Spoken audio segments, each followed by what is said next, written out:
Hello, this is my Cosmic Calendar timescale project of 1 year. And starting off, I just want to say the importance of the Cosmic Calendar and why we have it condensed into 365 days is because 4.5 billion years is something the human mind can't comprehend.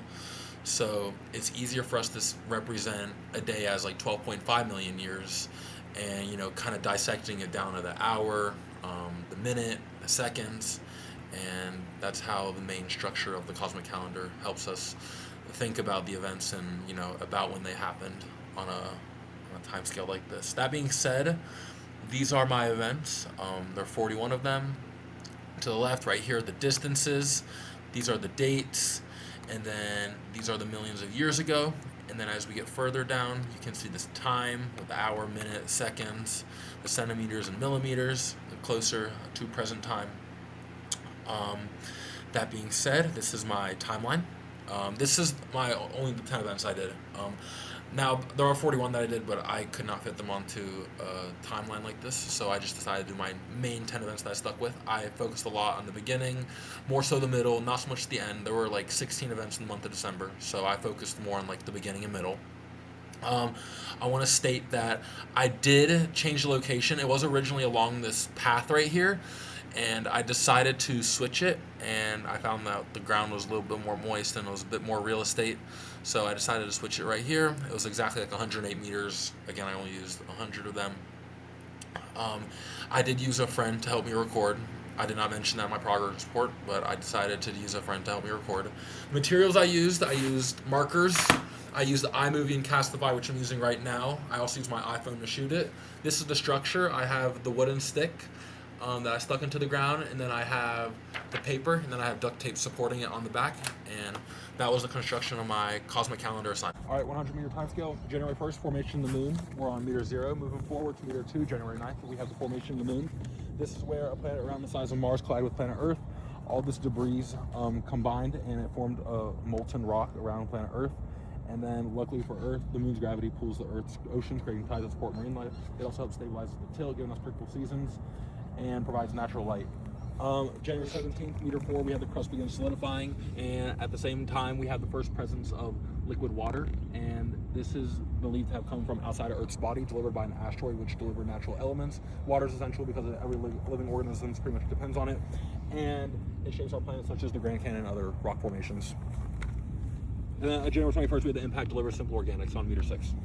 January 25th, meter 7, we have rain fills oceans and first evidence of tectonic plates. The first evidence of tectonic plates formed because the Earth started to cool from its interior. The crust broke, creating a slow movement in Earth's crust. Tectonic plates play a significant role in Earth's development by creating continents, oceans, and mountains. It also releases gases crucial to the development of Earth's atmosphere. February 8th, on meter 10, we have the oldest known rock. February 15th, the heavy bombardment ends, and around this time, Mars had oceans on its surface around 3.5 billion years ago. Now, with Earth having single-celled organisms, it can be assumed that Mars had life in its oceans before water disappeared. As for the heavy bombardment, this is when Earth was being impacted by comets and asteroids, which delivered water and organic molecules and also extinguished life. And then this is the most important event in January, February, because it brought the materials needed for life to prosper. February 23rd, meter 14, we have the earliest evidence of life isotopic markers. March 23rd, meter 22, we have the oldest fossils, such as, and then single-celled organisms start coming about. May 3rd, meter 33, we have the oldest record of the magnetic field. May 27th, meter 40, we have the first eukaryotes, a single cell with nucleuses. June 12th, meter 44, we have atmospheric oxygen grows 1 to 2%.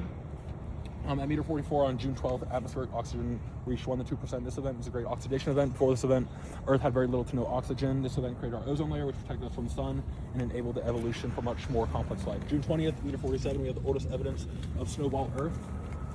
Taking a look back at our time scale, we're almost halfway through. About halfway through. August 11th, meter 61, the first evidence of photosynthesis, and this is found in rocks. These organisms began the photosynthetic process, creating a more stable atmosphere of Earth's oxygen. On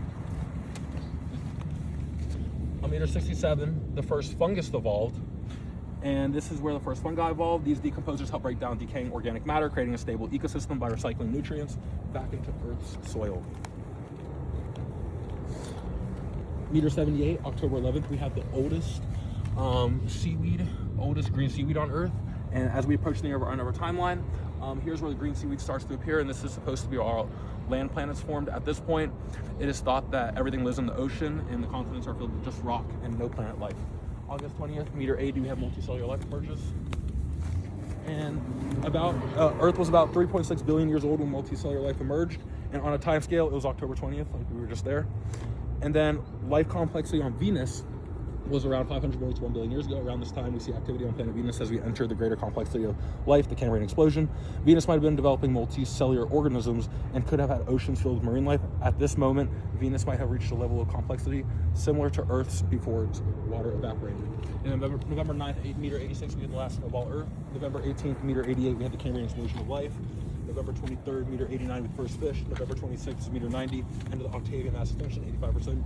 November 28th, meter 91, anthropoid on land. November 30th, 91, atmospheric oxygen near its present level. December 2nd, meter 92, we have vertebrates on land appear. Late Devonian mass extinction, 75%. December 3rd, meter 92, first seed plants. December 9th, meter 94, supercontinent Pangaea forms. December 12th, 94. End of Permian mass extinction, 95%. December 14th, 94.511 meters. Early mammals and dinosaurs appear. December 16th, 95.556 meters. Supercontinent Pangaea breaks up. December 16th, 95.556 as well. End of Triassic mass extinction, 80%. December 21st, meter 96.711.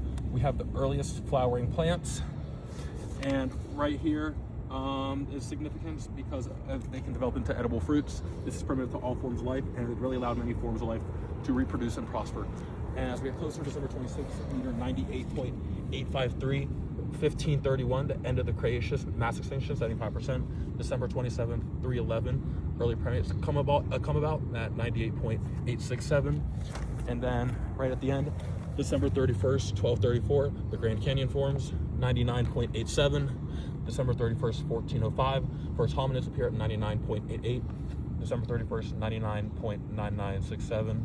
234252, modern Homo sapiens appear. At December 31st, 99.9983. 235126, humans nearly go extinct. And about 5 days pass between the extinction of dinosaurs and the emergence of humans on our 1 year time scale. And this represents about 1.5 meters. And then on my cosmic calendar, modern Homo sapiens appeared just 17 and 8 seconds ago with a distance of 3.3 millimeters away from the 100 meters. Continuing on, humans almost went extinct 8 minutes, 34 seconds later. This is believed due to a volcanic, they almost went extinct. And this was believed to be because of a volcanic eruption in Indonesia.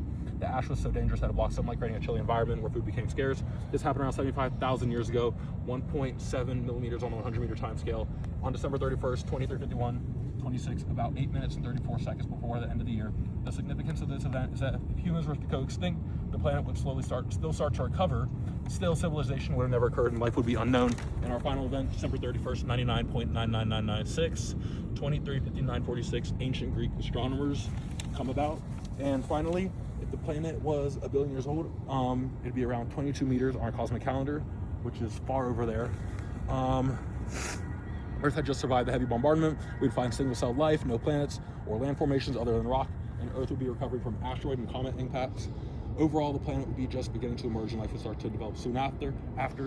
And then if the planet was 3 billion years old, that would mean it's only 1.5 billion years ago, which is around 67 meters on our time scale.